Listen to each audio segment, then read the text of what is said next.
Кештің 3-ші жекпе-жегі бізде жартылай жеңіл салмақта өтеді. 66 келіге дейін салмақ дәрежесінде тағы да Өзбекстан және Қазақстан спортшыларының жекпе-жегін тамашалаймыз. Абдукаимов Алимардон 20 жасар спортшы. Кәсіпқой ММА-де бір жекпе-жек өткізіп үлгерген және бұл жекпе-жек бірінші раундта мерзімнен бұрын аяқталған. Абдукаимов Алимардон бұл жекпе-жектен жеңімпаз болып шықты. Әуесқой спортта да біраз өнер көрсетіп үлгерген және өзбек елінің грэплингтен спорт шеберіне үміткер деген атағы бар. Яғни бұдан біз бұл жігіттің 4 тағандағы күрестен бір шама хабар бар деп пайымдаймыз. Енді бұның барлығы қаншалықты қазір ММА-ге бейімделген, бұның барлығын ММА-де қаншалықты қолдан алады деген сұраққа алаңның ішінде, октагонның ішінде жауап алатын боламыз. Ендеше Абдукаимов Алимардонның алаңға қадам басқан сәтін тамашалайық. Одан кейін оның қарсыласы да Алаш Прайдтың алаңына қадам басады.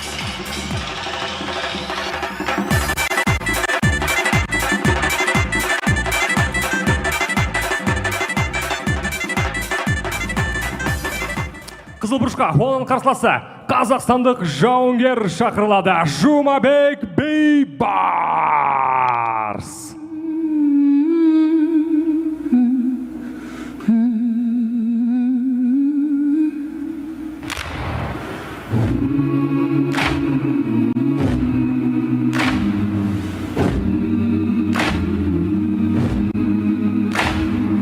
Қара бауыр қасқалда қайда ұштың кірпірлап, сазың қалды сәбидің еңбегінде бұлқылда. Қара бауыр қасқалда Жұмабек Бейбарс Қызылбұрыштан өнер көрсетеді. Алаңға қадам басқан 20 жасар жергілікті спортшы. Кәсіпқой ММА-де 2 жекпе-жек өткізіп үлгерген және екеуі де Алаш Прайд аясында, екеуі де дәл осы 2026 жылы болған. Дебют, яғни алғаш жекпе-жегін Алаш Прайд 117 турнирінде өткізген Иззатбек Тойыровты екінші раундта қолға ұрту әдісімен ұтқан. Армбар 3 минут 23 секундта тіркелген. Кейін бұл спортшы Алаш Прайд 120 турнирінде Бобор Исломовқа қарсы жекпе-жек өткізген. Және ол жерде бэкмаунт позициясына түсіп қалып техникалық нокаутпен жеңіліске ұшыраған. Яғни соққының астында қалды. Бұл жекпе-жекте екінші раундта аяқталды. Екінші минут 55 секундта бұл жекпе-жекте аяқталған. Міне енді жеңіс жолына қайта шығудың амалы, ал кәсіпқой ММА-де енді ғана жолын бастап жатқан Абдукаимов Алимардон әрине жеңісті жолын жалғастыруға тырысады. Жұмабек Бейбарстың алаңға қадам басқан сәтін күтеміз.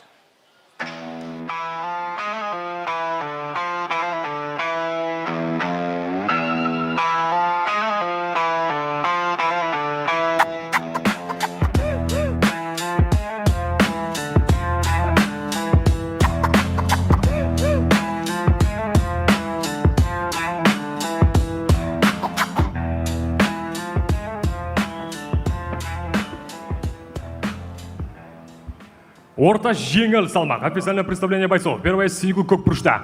Бойцу 19 лет. Рост 175 сантиметров, вес 66 килограмм ровно. Он мастер спорта по ММА и по рукопашному бою. Представляет Темиров Тим Наманган, Узбекистан. Алимардон Абдукаимов.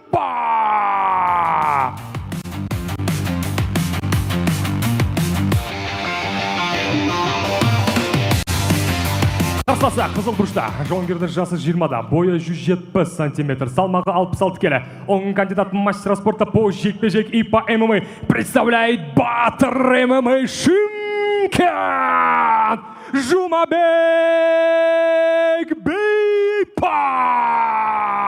Бибарс.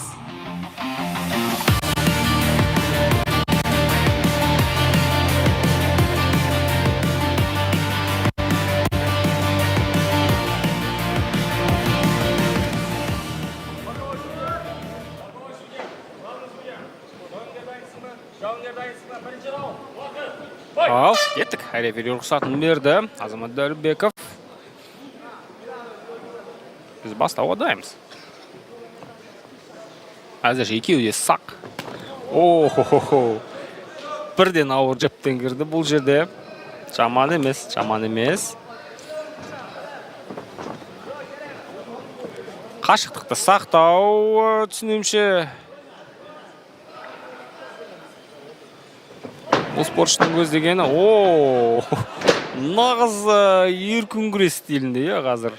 Ешқандай да бір соққымен жасырмай, алдамай, бірден қашықтықтан өте қауіпті негізінде бұлай, ММА-де нағыз бір күрес стилінде, күрес стилінің бүкіл бір қағидаларын сақтап, бұлай аяққа өту дегеніміз бұл енді соншалықты сенімді болу керек қой, тәсілдің өтетіне, қарсы бір соққыға ұрынып қалмайтын, тізе қолға ұрынып қалмайтынға. Енді өте сирек кездесетін дүние. Негізі қазір 4 тағанда қарсыласын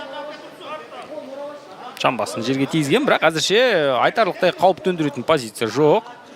Қорғанысты бұзып өтуге тырысады. Бұл жерде тамаша аяққа тұрғанмен қарсыласы, Жұмабек Бибарс әлде қысым көрсетуді жалғастырып отыр.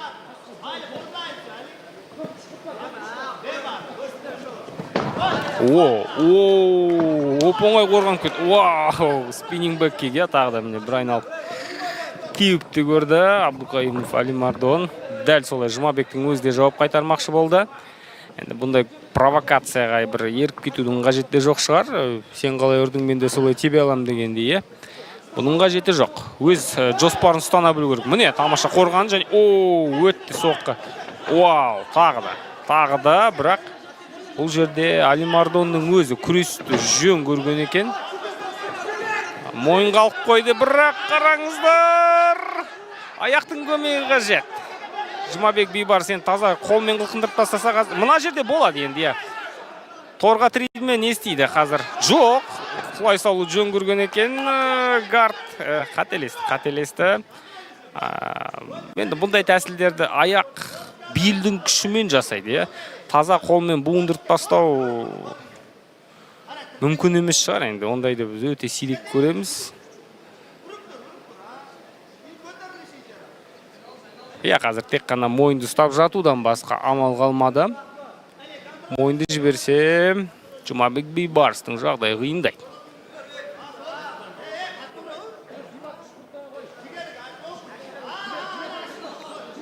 Бүйтіп мойынды ұстап біртіндеп қорғанып кетпесе, шығып кетпесе, басқа амал қалмады. Тәуекел етіп қазір 4 тағанға кетіп қарсыласты қылқындырмақшы болған, бірақ тәуекел ақталмады. Міне сол тәуекелдің салдарын көріп отырмыз енді. Тіпті Алимардонның өзі бір сәтке мойынды алғанына қарағанда қылқындырады ма деп едік, жоқ. Сайт контрол позициялы жөн көрген екен, бірақ қол әлі мойынға жатты, қазір дәл осы сәтте бір қылқындырып көрді.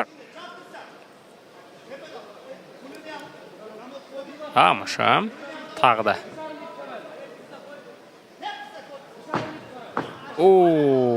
Бүйірден міне тағы да денеден соққам. Енді бұндай соққылар өте қауіпті келеді. Және денеден соққылар ең бастысы адамның тынысын тарылтып жібереді, демін бұзып жібереді. Яғни кейін терең тыныс алып болдырып шаршап жатады спортшылар. Қарсыласты шаршатудың басты амалдарының бірі де осы, бүйірден көбірек соққы салу.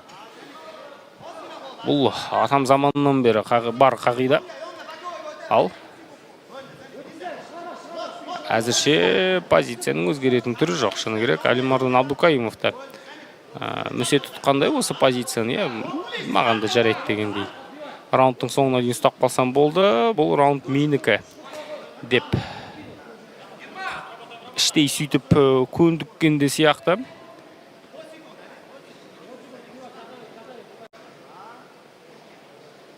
Раундтың соңына дейін сақталады позиция. Ештеңе де өзгермейді. Енді қарсыластың үстінде біраз уақыт өткізді ғой, қалай дегенмен. Абдукаимов Алимардон бәлкім іштей раунд алу үшін осы да жетеді деп ойлаған шығар.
Бірінші раундта біраз дене қыздырып алды жігіттер. Көрейік, енді жекпе-жек қыза түсу керек. Барлығы да сақадай сай. Екінші раунд кеттік.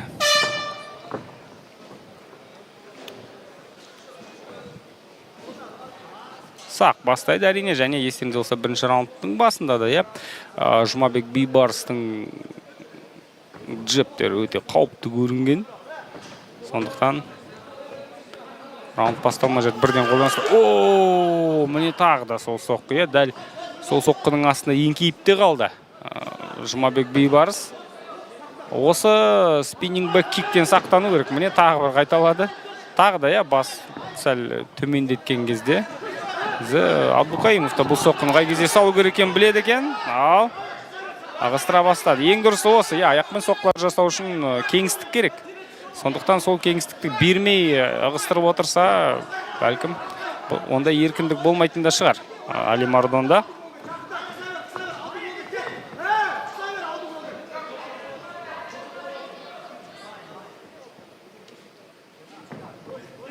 Тағы да, аяқпен қарсыласты бір жұлқып қояды. Міне салам дегенде, қайта-қайта бір мазалап. Тамаша. Бұл раунд енді екеуі де өте сақ. Қаншалықты маңызды раунд екен екеуі де түсініп отыр. Тым алыстан.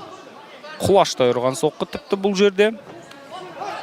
Мына аяқпен соққылар өте қауіпті екен, Тағы да спиннинг бэк кик. Не үшін секірді, бұл жерде. Қаншама соққы екеуінен де ауа қармап қалып жатты. Тағы да мойындалды, қараңыздар. Әдіс дайындап жатқанда, бірақ бұл жолы не істейді? Тағы да партерге кетеді ме, әлде торға тіреп көреді ме қарсыласын? Торға тіремекші. Бірінші раундтағы қателігін жасағысы келмейді. Бірақ әдіс жасау екі тала енді шыны керек. Ұстаған мәнеріне, түріне қарағанда, қылқындырады деп айту қиын. Қазір, бұл тәсілді сәл күшейтіп барып жасамаса, міне, қателесті, демен соққы жасаймын деп, демен ұр деп айтпақшы. Трибунадағы жанкерлер айтқан, бәлкім сол жанкерлерді тыңдап демен ұрып бәлеге қалған шығар. Кім біледі ол жағын енді Гелетина, енді айтарлықта, бұл жерде тығыздығы жоқ. Сол жақ иық тіпті бос. Күш жетеді ме бұл жерде гильотинаны жасауға? Қара күш қажет.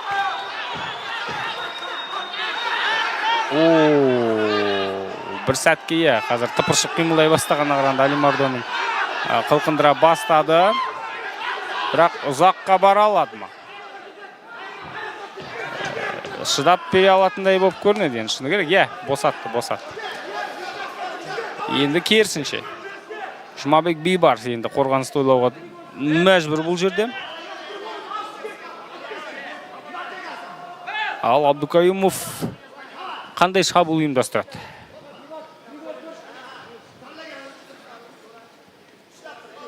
Не шара қолданады бұл жерде? Тамаша. Соққы бар.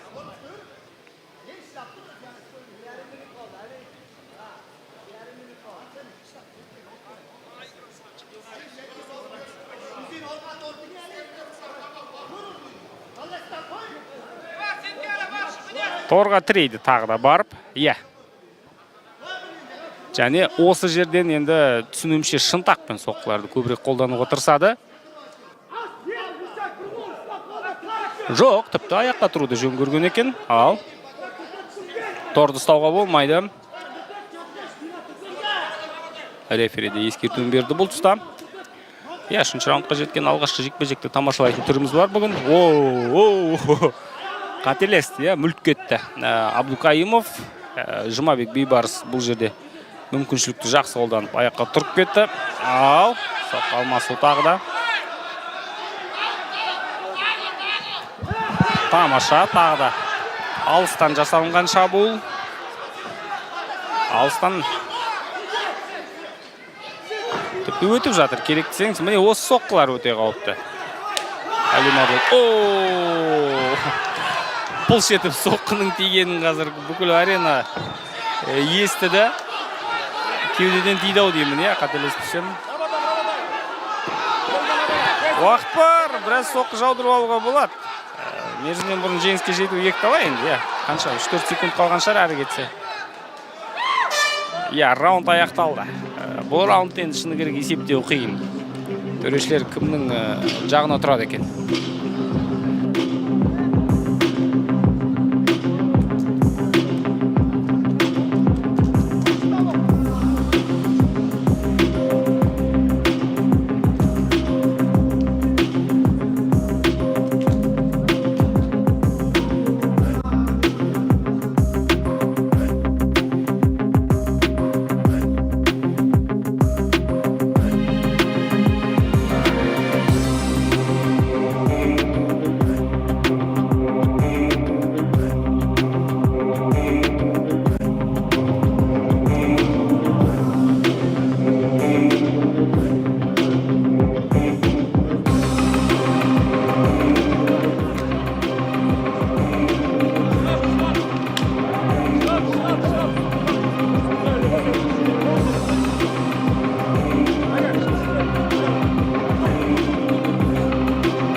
Ал, шешуші, раундты тамашалауға дайынбыз.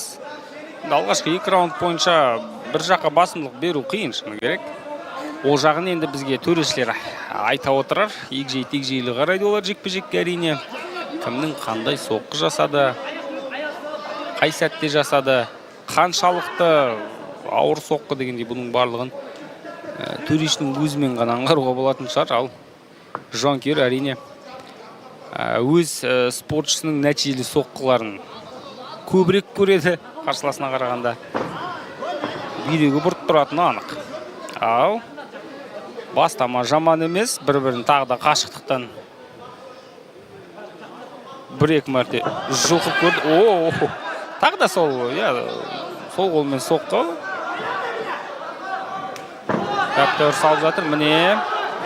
Және күрестің қатты қажеті жоқ ау бұл жерде.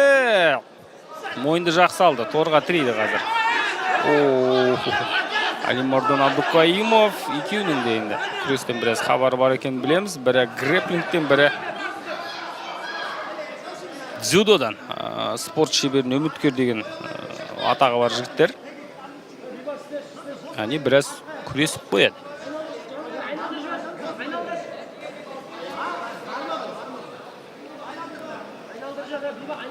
Тейкдаун жасауға тырысады екен.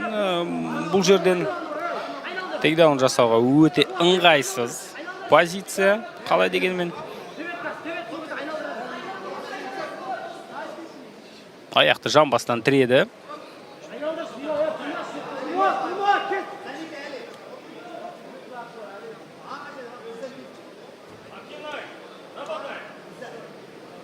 Белсенді оңдар деп.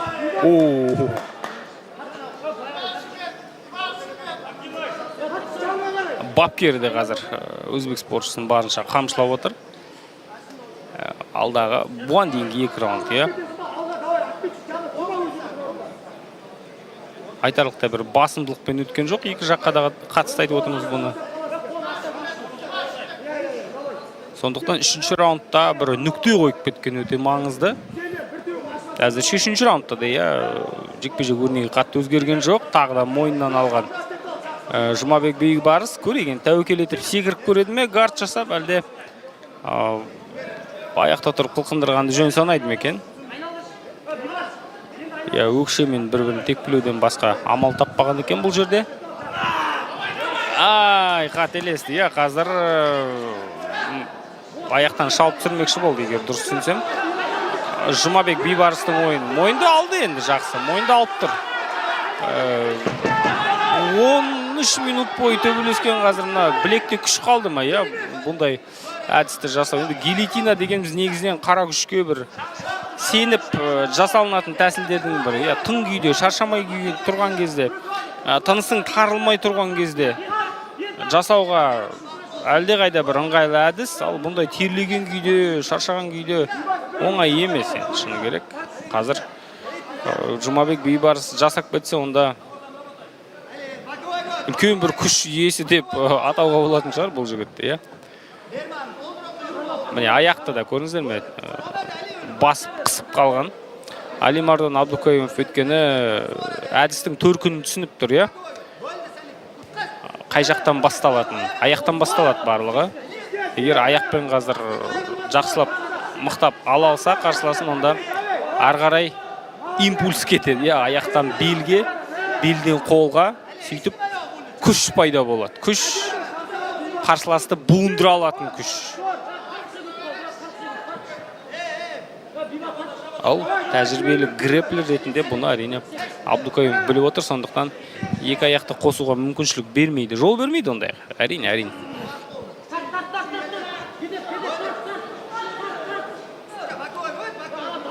Олайда, бұлайда қазір енді аяқпен орап алуға тырысып отыр. Тағы да тәуекел етіп көреді, бірақ жамбасы бос. Олайда бұлайда емін еркін қимылдап жатқан Абдукаимовты енді бұлай қылқындырып тастау оңай емес. Аяққа тұрғызбақшы. Соңғы 20 секундта Азамат Дәрібеков көрек енді. 20 секундта не шаруа тындырып үлгерді жігіттер.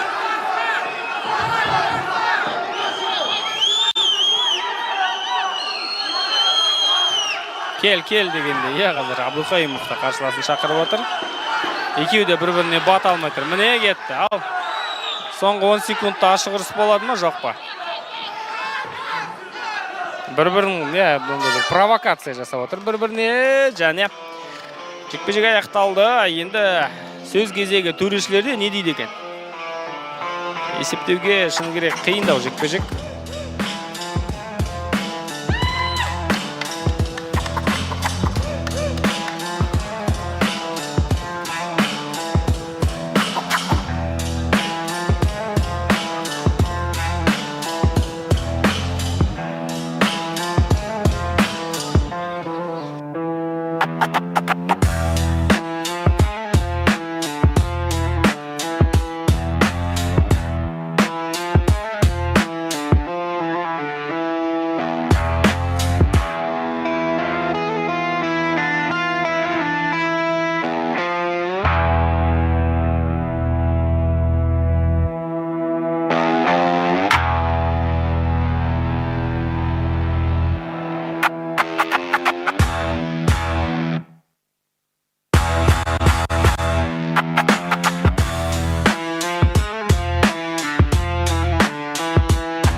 жекпе-жекте төрешілердің бір ауыз шешіммен жеңіске жетті.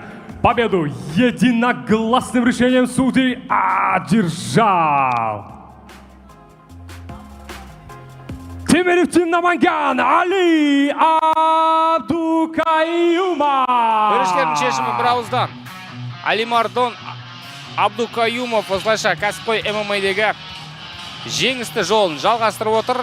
Бүгіннен бастап бұл жігіт 2-0 деген көрсеткіштің егері. Ендеше біз ары қарай жылжимыз. Бізде алда жеңіл салмақтағы спортшылар алаңға шығу керек.